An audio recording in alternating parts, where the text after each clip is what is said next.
Hey guys, welcome to my channel. ఈ వీడియోలో నేను మీకు సీనియర్ ఇంటర్ కెమిస్ట్రీకి సంబంధించిన ఇంపార్టెంట్ క్వశ్చన్స్ గురించి అయితే డిస్కస్ చేస్తాను. So important questions. So first మనం 2 మార్క్స్ చూద్దాం. సో 2 మార్క్స్లో ఫస్ట్ మనం సాలిడ్ స్టేట్లో మనకి 2 మార్క్స్ అయితే ఉన్నాయి. సో మనకి అసలు 2 మార్క్స్ అనేవి ఎన్ని వస్తాయి అంటే 10 వస్తాయి. So total 20. సో ఈ 2 మార్క్స్ కనుక నేను ఇప్పుడు చెప్పిన 2 మార్క్స్ కనుక మీరు కరెక్ట్గా చదివితే, అక్కడ కరెక్ట్గా రాస్తే మీకు 20 మార్క్స్ అనేవి ఖచ్చితంగా వస్తాయి. మీరు ఈ క్వశ్చన్స్ అన్నీ చదివినా కానీ మీరు రిప్రజెంటేషన్, దట్ మీన్స్ అక్కడ ప్రజెంటేషన్ అనేది, పేపర్లో ప్రజెంటేషన్ అనేది మంచిగా ఇవ్వకపోయినా, లేకుంటే మీ రైటింగ్ సరిగ్గా ఉండకపోయినా, అర్థం అవ్వకుండా రాసినా కానీ మీకు మార్క్స్ అనేవి తగ్గే ఛాన్సెస్ అనేవి ఉంటాయి. సో ప్రజెంటేషన్ అనేది చూసుకోండి, అండ్ అలాగే మంచి రైటింగ్ అనేది చూసుకోండి. అండ్ అలానే ఒక క్వశ్చన్ అనేది మీరు రాస్తున్నారంటే, సపోజ్ ఇది ఒక పాయింట్ అనుకోండి. సో ఇందులో ఇంపార్టెంట్ పాయింట్ వచ్చేసరికి క్రిస్టల్ లాటిస్. సో దాన్ని అండర్లైన్ చేయండి, అంటే హైలైట్ చేయండి. ఏవైతే ఇంపార్టెంట్ పాయింట్స్ రాశారో, ఏవైతే కరెక్ట్ పాయింట్స్ మీరు రాశారో వాటిని హైలైట్ చేశారో అంటే ఇన్విజిలేటర్ మ్యాక్సిమం ఆ పాయింట్స్ని అయితే చూడడానికి ఛాన్సెస్ అయితే ఉన్నాయి. అండ్ అలాగే ఏ పాయింట్స్ని అయితే మీరు అండర్లైన్ చేశారో ఆ పాయింట్స్ అనేవి ఖచ్చితంగా కరెక్ట్ అయ్యి ఉండాలి. సో ఇలా కొన్ని టిప్స్ అయితే ఉంటాయి కదా. సో ప్రజెంటేషన్ అనేది మంచిగా ఉండేలా చూసుకోండి. అండ్ అలానే ఏవైతే ఇంపార్టెంట్ పాయింట్స్ ఉన్నాయో వాటిని అయితే ఖచ్చితంగా హైలైట్ చేయండి. సో లేట్ చేయకుండా 2 మార్క్స్ అయితే చూసేద్దాం. సో ఇవి సాలిడ్ స్టేట్కి సంబంధించిన 2 మార్క్స్. అండ్ అలానే నెక్స్ట్ వచ్చేసరికి సొల్యూషన్కి సంబంధించిన 2 మార్క్స్ 6th నుండి 12 వరకు, అండ్ 13 నుండి 17 వరకు కెమికల్ కైనెటిక్స్ సంబంధించిన 2 మార్క్స్. అండ్ ఈ 18th వచ్చేసరికి ఎలక్ట్రోకెమిస్ట్రీలో ఉంటుంది. అండ్ ఇవి వచ్చేసరికి నెక్స్ట్ 2 మార్క్స్ క్వశ్చన్స్, ఎలక్ట్రోకెమిస్ట్రీకి సంబంధించిన క్వశ్చన్స్. అండ్ సో 21st నుండి 25th వరకు సర్ఫేస్ కెమిస్ట్రీకి సంబంధించిన 2 మార్క్స్ క్వశ్చన్స్. సో ఈ క్వశ్చన్స్ని అయితే మీరు మీ గైడ్స్ లేకుంటే ఏదైనా రిఫరెన్స్ బుక్స్ అయితే ఉంటాయి కదా, సో అందులో టిక్ చేసుకోండి. సో మ్యాక్సిమం మీరు చదివిన క్వశ్చన్సే ఉంటాయి. లేకపోతే ఏమేమి క్వశ్చన్స్ చదవలేదో అవి పక్కన రాసుకోండి, ఈజీగా చదువుకోండి తర్వాత. అండ్ అలాగే 26, 27, 28 వచ్చేసరికి 15th గ్రూప్కి సంబంధించిన క్వశ్చన్స్. అండ్ అలానే 29, 30, 31, 32 ఇవి వచ్చేసరికి 16th గ్రూప్కి సంబంధించిన క్వశ్చన్స్. అండ్ అలానే ఈ 33 వచ్చేసరికి కెమికల్ కైనెటిక్స్కి సంబంధించిన క్వశ్చన్. అండ్ అలానే నెక్స్ట్ వచ్చేసరికి 36 వరకు క్వశ్చన్స్ ఉన్నాయి కదా.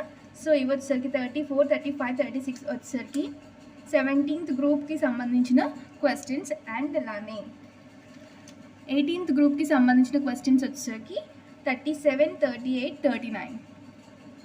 అండ్ నెక్స్ట్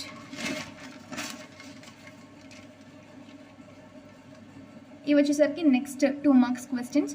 సో 41, 42, 43, 44, 45, 45 వరకు, 40 నుండి 45 వరకు డి బ్లాక్ ఎలిమెంట్స్. అండ్ అలానే కోఆర్డినేషన్ కాంపౌండ్స్కి సంబంధించిన క్వశ్చన్స్. అండ్ అలానే 46, 47, 48, 49, 50, 51, 52, 53, 54 ఇవి వచ్చేసరికి బయోమాలిక్యూల్స్లో క్వశ్చన్స్. సో ఈ క్వశ్చన్స్ అనేవి మంచిగా చదువుకోండి. అండ్ నెక్స్ట్ వచ్చేసరికి ఈ 55, 56 ఈ క్వశ్చన్స్ అనేవి ఒకసారి టిక్ చేసుకోండి, లేకుంటే స్క్రీన్ షాట్ తీసుకుని నెక్స్ట్ తర్వాత క్లిక్ చేసుకో. సో ఇవి వచ్చేసరికి ఇవి కూడా ఆర్గానిక్ కాంపౌండ్స్ సంబంధించిన క్వశ్చన్స్. సో లాస్ట్ 2 లెసన్స్కి సంబంధించిన క్వశ్చన్స్ అన్నమాట, 61 వరకు. సో 61 2 మార్క్స్ అయితే మీరు చదివితే మీకు ఖచ్చితంగా 2 మార్క్స్ అయితే మీరు ఖచ్చితంగా రాయగలుగుతారు. అండ్ నెక్స్ట్ వచ్చేసరికి 4 మార్క్స్. సో షార్ట్ ఆన్సర్ క్వశ్చన్స్కి ఎలా ఉంటాయి అనేది చూద్దాము. సో ఇవి వచ్చేసరికి ఫస్ట్ క్వశ్చన్ వచ్చేసరికి సాలిడ్ స్టేట్లోది. And next 2nd, 3rd, 4th. So ఈ క్వశ్చన్స్ వచ్చేసరికి సొల్యూషన్స్లోంచి. అండ్ అలానే 5th, 6th, 7th ఈ క్వశ్చన్స్ వచ్చేసరికి electrochemistry, and 8th, 9th, 10th, 11th.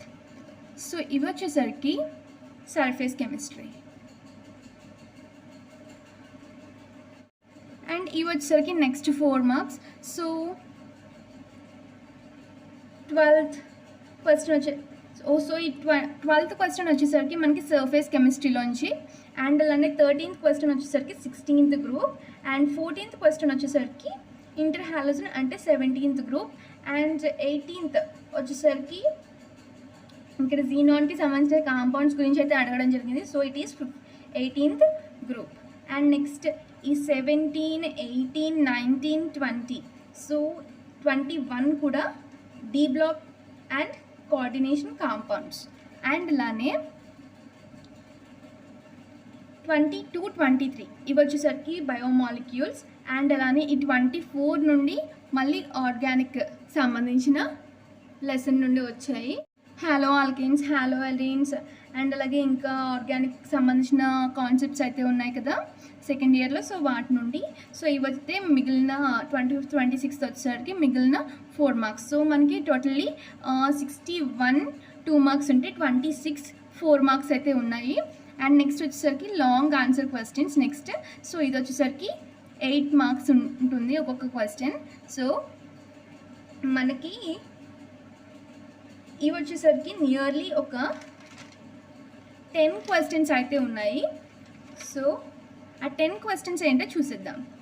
So first ఇక్కడ ఇచ్చిన దాంట్లో ఫస్ట్ అండ్ సెకండ్ 2 క్వశ్చన్స్ ఉన్నాయి కదా. సో ఈ రెండు కూడా మనకి ఎలక్ట్రోకెమిస్ట్రీ అండ్ అలానే కెమికల్ కైనెటిక్స్ దగ్గర నుండి అయితే ఇవ్వడం జరిగింది. సో ఫస్ట్ క్వశ్చన్లో నెర్నెస్ట్ ఈక్వేషన్ గురించి అండ్ అలాగే కెటలిస్ట్ గురించి, ఎఫెక్ట్ ఆఫ్ కెటలిస్ట్ గురించి ఇవ్వడం జరిగింది. అండ్ అలాగే సెకండ్ క్వశ్చన్లో మాలిక్యులారిటీ అండ్ అలాగే ఆర్డర్ గురించి, యూనిమాలిక్యులర్, బయోమాలిక్యులర్, ట్రైమాలిక్యులర్ గురించి కూడా అడగడం అయితే జరిగింది. అండ్ అలాగే థర్డ్ క్వశ్చన్ వచ్చేసరికి how is ammonia prepared by Haber's process.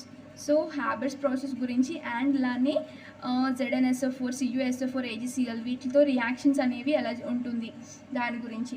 So third fourth questions వచ్చేసరికి మనకి 15th గ్రూప్ నుండి అయితే వాళ్ళు సో 15th గ్రూప్కి సంబంధించిన questions third and fourth questions. And అలానే ఫోర్త్ క్వశ్చన్లో nitrous acid prepared by Ostwald process గురించి అయితే ఇవ్వడం జరిగింది. సో ఇందులో కూడా రియాక్షన్స్ గురించి అయితే ఇవ్వడం జరిగింది. సో Cuతో రియాక్ట్ అయితే ఎలా ఉంటుంది, Znతో రియాక్ట్ అయితే ఎలా ఉంటుంది అనేది మీరు రాయాలి.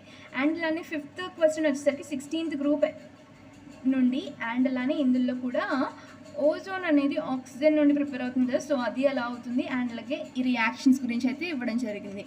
And next 6th and 7th question వచ్చేసరికి 17th గ్రూప్ నుండి. సో ఇందులో chlorine prepared by electrolytic method ద్వారా ఎలా ప్రిపేర్ అవుతుంది అండ్ అలాగే ల్యాబొరేటరీ మెథడ్, సో వాటి గురించి అయితే ఇవ్వడం జరిగింది. అండ్ అలానే 8th క్వశ్చన్ వచ్చేసరికి ఆల్కహాల్, ఫినాల్ ఈథర్స్ ఆ లెసన్ నుండి అయితే ఇవ్వడం జరిగింది 8th క్వశ్చన్.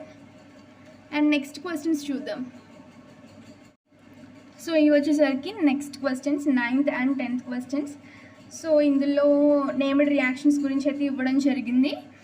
సో ఇలా అయితే క్వశ్చన్స్ అయితే ఉంటాయి. సో మీరు క్వశ్చన్స్ అనేది కరెక్ట్గా రాయాలి. అక్కడ మెయిన్లీ రియాక్షన్స్ అనేవి కరెక్ట్గా చూసుకోండి. అండ్ అలానే ప్రెజెంటేషన్ అనేది చూసుకోండి. అండ్ అలానే హైలైట్ చేయండి పాయింట్స్ని, అంటే ఇంపార్టెంట్ పాయింట్స్ బ్లాకింగ్తో రాయడం అండ్ అలాగే హెడ్డింగ్స్ పెట్టడం. అండ్ అలానే క్వశ్చన్స్ని దగ్గరగా చిన్నగా రాయకండి. కొంచెం అంటే పెద్దగా రాయడానికి చూడండి. చిన్నగా రాశారనుకోండి, మీరు ఎంత ఎక్కువ రాసినా కానీ అది చిన్నగా కనిపిస్తుంది కాబట్టి మీకు మార్క్స్ అనేవి ఎక్కువ వేయరు. సో కొంతమంది మీరు ఎంత లెంతీగా రాశారు క్వశ్చన్ అనేది కూడా చూస్తారు. కొంతమంది ఇన్విజిలేటర్స్, కొంతమంది కంటెంట్ చూస్తారు. సో మీరు కంటెంట్ రాయండి విత్ ప్రెజెంటేషన్ అండ్ లైక్ క్వశ్చన్ని కొంచెం పెద్దగా రాయండి. కొంచెం సమానమైన అంటే లెటర్స్తో కొంచెం దూరంగా రాస్తూ క్వశ్చన్ అనేది పెద్దగా కనిపించేటట్లు రాయండి. సో ప్రెజెంటేషన్ అనేది కూడా సో ఇంపార్టెంట్. ఎందుకంటే మీ టార్గెట్ ఏంటి అంటే 60/60 కాబట్టి 60 అవుట్ ఆఫ్ 60 తెచ్చుకోవాలి కాబట్టి ప్రెజెంటేషన్ అనేది చాలా ఇంపార్టెంట్. అండ్ అలాగే బ్లాక్ పెన్ కూడా యూస్ చేయండి. కొంతమంది బ్లాక్ పెన్ యూస్ చేయరు బోర్డ్ ఎగ్జామ్స్ అయినా సరే.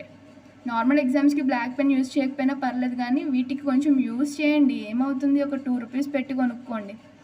సో ప్రెజెంటేషన్ అనేది మంచిగా ఇవ్వండి, మీకు మంచి మార్క్స్ అయితే ఖచ్చితంగా వస్తుంది. అండ్ అలాగే చదివిన దాన్ని అర్థం చేసుకొని చదవడానికి ట్రై చేయండి, అప్పుడే మీకు ఈజీగా గుర్తుంటుంది. ఎందుకంటే ఈ రియాక్షన్స్ అనేవి మీరు బట్టి పట్టినా మీకు ఎన్నో రోజులు గుర్తుండవు. ఈ రియాక్షన్స్ అనేవి మీరు మళ్ళీ డిగ్రీలో చదవాలి. For in case engineering side వెళ్తే నో ప్రాబ్లం, మళ్ళీ డిగ్రీ కూడా కెమిస్ట్రీ తీసుకుంటున్నారు అంటే అప్పుడు కూడా ఈ రియాక్షన్స్ అనేవి వస్తాయి. సో అప్పుడు మళ్ళీ ఇంకొకసారి చదవాలి. సో అర్థం చేసుకుంటే మీకు ఎక్కువ రోజులు గుర్తుంటుంది కదా. సో ఇది ఫ్రెండ్స్ నేను ఇవ్వాలనుకునే ఇన్ఫర్మేషన్. సో ఈ క్వశ్చన్స్ అనేవి చదవడంతో పాటు ఎగ్జామ్లో ఎలాంటి టెన్షన్ లేకుండా కరెక్ట్గా ఆన్సర్ అనేది చేయండి. అండ్ అలాగే పేపర్ ప్రెజెంటేషన్ అనేది మంచిగా ఇవ్వండి, ఇంపార్టెంట్ పాయింట్స్ని హైలైట్ చేయండి. అండ్ అలాగే సైడ్ హెడ్డింగ్స్ అలాంటివి గట్టా చూసుకోండి. సో ఇది ఫ్రెండ్స్ నేను ఇవ్వాలనుకున్న ఇన్ఫర్మేషన్. సో ఈ వీడియో కనుక మీకు యూస్ఫుల్ అయితే ఖచ్చితంగా అయితే యూస్ఫుల్ అవుతుంది.